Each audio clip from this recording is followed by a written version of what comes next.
Hello everyone, हम लोगों ने अभी ये क्वेश्चन पेपर डिस्कस करे थे एंटरप्रेन्योरशिप का। और कुछ इम्पोर्टेंट क्वेश्चंस मैंने आपको बताए थे। इसमें से दो क्वेश्चन आपने बोला मेरे से, समझा देती हूँ मैं ये क्या होता है।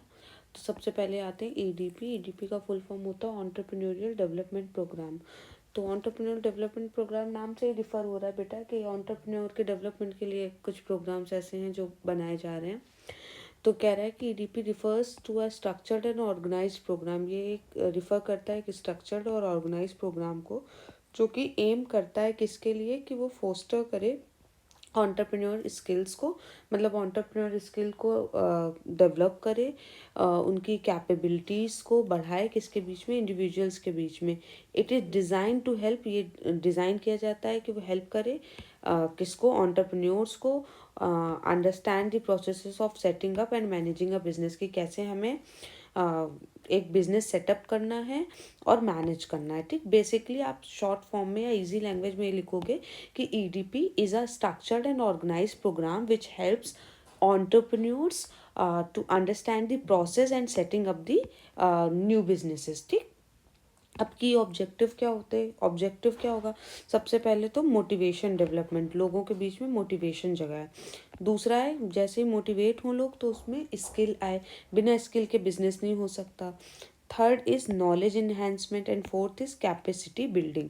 4 पॉइंट याद कर लीजिए, मोटिवेशन बढ़ाना है, हमें स्किल डेवलप करनी है, नॉलेज लानी है और कैपेसिटी बढ़ानी है। ठीक है, तो मोटिवेशन डेवलपमेंट में क्या करते हैं, हम inspire individual to take up entrepreneurship by developing confidence and enthusiasm. कोई भी पर्सन तब तक बिजनेस नहीं कर सकता जब तक कि उसके अंदर कॉन्फिडेंस नहीं आ जाएगा या रिस्क एबिलिटी बाहर नहीं आ जाएगी। तो सबसे पहले we will have to motivate the individuals कि अगर वो आएंगे, नए बिजनेसेस करेंगे तो 10 लोगों को एम्प्लॉयमेंट दे सकते हैं और खुद भी मैक्सिमम प्रॉफिट कमा सकते हैं। स्किल डेवलपमेंट, आपने सोच लिया कि आप बिजनेस करोगे, उससे नहीं कुछ काम चल जाएगा कि आई एम वेरी कॉन्फिडेंट कि मैं बिजनेस करूंगी, नहीं, मेरे अंदर कुछ ना कुछ स्किल होनी चाहिए। ठीक, तो इम्पार्ट बिजनेस रिलेटेड स्किल्स, कुछ बिजनेस रिलेटेड स्किल इम्पार्ट करना, जैसे मार्केटिंग की, फिनेंशियल मैनेजमेंट की, लीडरशिप की, कि आप लोगों को मैनेज कैसे करोगे, प्रॉब्लम सॉल्विंग की।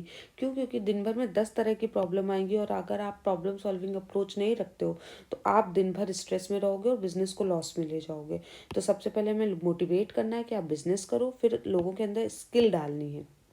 थर्ड इज नॉलेज इन्हांसमेंट, लोगों को क्या करना है, एजुकेट करना है, educate participants on identifying opportunities, कि आपको कैसे अपॉर्चुनिटीज़ को आइडेंटिफाई करना है, अपने बिजनेस प्लान को कैसे प्रिपेयर करना है और रिस्क को कैसे मैनेज करना है।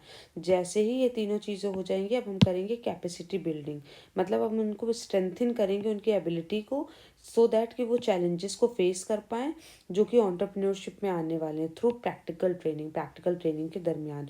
मोटिवेशन डेवलपमेंट, पहले मोटिवेट करा हमने, फिर उनके अंदर स्किल डाली, फिर उनको नॉलेज उनके अंदर डाली, एजुकेट करा, और उसके बाद हमने क्या करा, कैपेसिटी बिल्डिंग, उनको और स्ट्रेंथन करा। क्या कंपोनेंट्स होते हैं ईडीपी के, एंटरप्रेन्योर डेवलपमेंट प्रोग्राम के 3 होते हैं। पहला होता है प्री ट्रेनिंग फेज, ट्रेनिंग के पहले वाला फेज, फिर ट्रेनिंग वाला फेज होता है, फिर पोस्ट ट्रेनिंग फेज होता है। ये ट्रेनिंग से रिलेटेड भी क्वेश्चन आया था, आप ध्यान करिए। तो प्री ट्रेनिंग फेज में हम क्या करते हैं, कैंडिडेट का सिलेक्शन करते हैं, फिर assessment of entrepreneurial traits and skill, हम देखते हैं कि उसके अंदर कौन सी एंटरप्रेन्योरियल ट्रेड्स और स्किल हैं।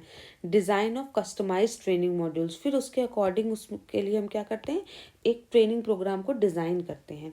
ट्रेनिंग फेज में क्या करते हैं, अब हमने सोच लिया कि कौन से पर्सन के लिए कौन सी ट्रेनिंग सूटेबल रहेगी, तो हमने क्या करा, क्लासरूम सेशन लिए on business and management, management और बिजनेस पे क्लासरूम सेशन लिए, उनके अंदर स्किल ओरिएंटेड ट्रेनिंग और वर्कशॉप कराई, फिर इंटरेक्ट करा किससे, उन उन लोगों का करवाया किससे, सक्सेसफुल एंटरप्रेन्योर से, so that they can get motivated. फिर पोस्ट ट्रेनिंग फेज आएगा, जब हमने ट्रेनिंग दे ली तो अब हम क्या करेंगे, follow up, support to implement business plan, इन लोगों का फॉलो अप करेंगे कि कैसे वो अपने बिजनेस प्लान को एग्जीक्यूट कर रहे हैं, और मेंटर करेंगे, मॉनिटर करेंगे उनकी नेटवर्किंग असिस्टेंस को। ठीक, नाउ ये तो हमारा हो गया ईडीपी। ठीक है, ईडीपी क्या होता है, 4 मैंने आपको की ऑब्जेक्टिव्स बताए और ये 3 फेजेस बताए जो कि आपको नहीं भूलने हैं, की पॉइंट्स याद रखने हैं।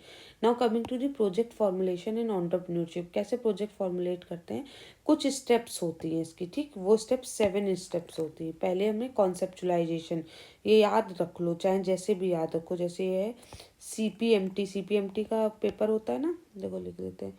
अगर हमें सीपीएमटी लॉ उसके लिए जाते हैं ना, मेडिकल के लिए, तो सीपीएमटी का पेपर होता है ना, तो सीपीएमटी एफआरआई फ्राई, सीपीएमटी में दिमाग फ्राई हो गया, ऐसे याद कर लो। ठीक है, तो सी स्टैंड्स फॉर कॉन्सेप्चुलाइजेशन, सबसे पहले कॉन्सेप्ट लाएंगे, फिर उसकी एनालिसिस, प्रिलिमिनरी एनालिसिस करेंगे, फिर मार्केट के एनालिसिस करेंगे, फिर टेक्निकल एनालिसिस करेंगे। फिर से देख लेते हैं, कॉन्सेप्चुलाइजेशन, कॉन्सेप्ट लाएंगे, फिर हम प्रिलिमिनरी एनालिसिस करेंगे, फिर मार्केट के एनालिसिस करेंगे, फिर टेक्नोलॉजिकल एनालिसिस करेंगे। एफ उसके जब ये हो जाएगा तो हमारी फिनेंशियल एनालिसिस होगी, फिर रिस्क एनालिसिस होगी, एंड फिर इम्प्लीमेंटेशन प्लान, प्लान को इम्प्लीमेंट करेंगे। ठीक, अगर ये सीपीएमटी फ्राई याद हो जाएगा तो ध्यान आ जाएगा। फिर से देख ले तो conceptualisation, preliminary analysis, market analysis, technical analysis, financial analysis, risk analysis and implementation. Conceptualisation में क्या करा, आइडेंटिफाइंग द बिजनेस आइडिया, सबसे पहले आप कॉन्सेप्चुलाइजेशन में देखोगे बिजनेस आइडिया आइडेंटिफाई करोगे, फिर उसकी फिजिबिलिटी को इवेल्युएट करोगे और मार्केट की डिमांड देखोगे। प्रीलिमिनरी एनालिसिस में हम क्या करेंगे, स्टडी करेंगे कि टेक्निकल, फाइनेंशियल और operational aspect of the project क्या है।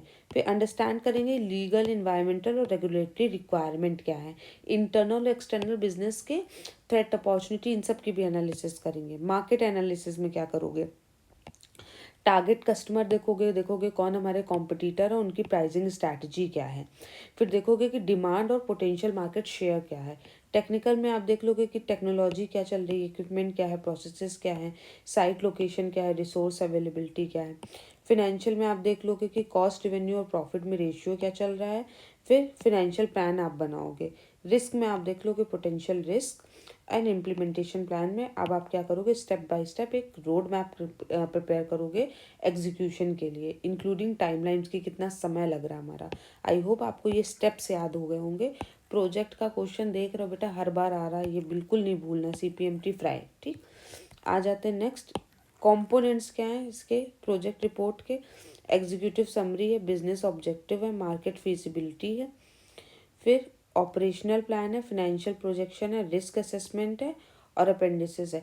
देखो बेटा, जैसे हम लोग प्रोजेक्ट रिपोर्ट बनाते हैं ना अपनी उसकी बीबीए की, कुछ ना कुछ उसी से रिलेटेड है। सबसे पहले समरी लिखोगे, फिर उसमें हम रिसर्च ऑब्जेक्टिव लिखते थे, यहाँ पे बिजनेस ऑब्जेक्टिव लिखेंगे, market feasibility, operational plan, financial projection, risk, और फिर लास्ट में ये जिसमें हम चार्ट और रेफरेंसेस लगाते हैं। ठीक है, ये कंपोनेंट्स भी आपको याद करना। आई होप आपको समझ में आ गया हो, ये हेल्प कर दे आपको। Thank you very much, bye बेटा।